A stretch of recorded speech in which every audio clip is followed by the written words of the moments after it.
అక్కడ కూడా ఇప్పుడు ఇదే పాయింట్, చాలా మంది తెలియదు. అంటే వాళ్ళు హిందూ అనే పెట్టుకుంటారు, జాబ్ తీసుకుంటారు. తర్వాత అప్పుడు ఒక ఆయన ఎవరో చర్చిలో ఉంటే సడన్ గా చూశారు అని తర్వాత ఆయన్ని తీశారు, ఇలా జరిగింది కదా.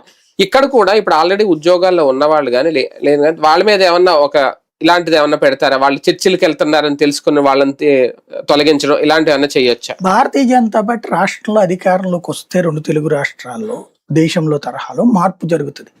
లేదంటే ఇప్పుడు తెలుగుదేశం అధికారంలో ఉన్నా ఏం చేయదు. ఇప్పుడు తిరుపతిలో, తిరుమలలో, టీటీడీలో 2 రకాలైన మతాల లెక్కలు ఉన్నాయి.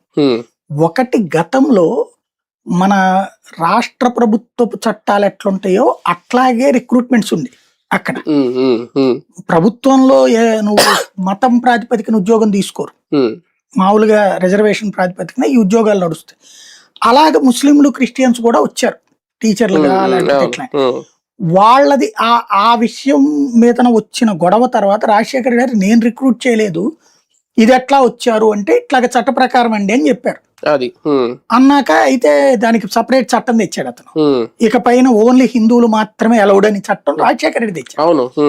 తెస్తే దాన్ని సవాల్ చేస్తే కూడా కోర్టు ఓన్లీ మరి హిందూ గుళ్ళో హిందువులు కాకుండా వేరే వాళ్ళు ఉంటారా, అది డబ్బులేమి, అప్పుడు ప్రభుత్వం ఏం వాదించింది, రాజశేఖర రెడ్డి ప్రభుత్వమే డబ్బులు ప్రభుత్వం నుంచి మనం 10 పైసలు ఇయ్యము, అది భక్తులు వేసిన విరాళాల నుంచి నడిచేది కాబట్టి అది వాళ్ళ దాళ్ళకే వర్తిస్తుంది అని చెప్పి.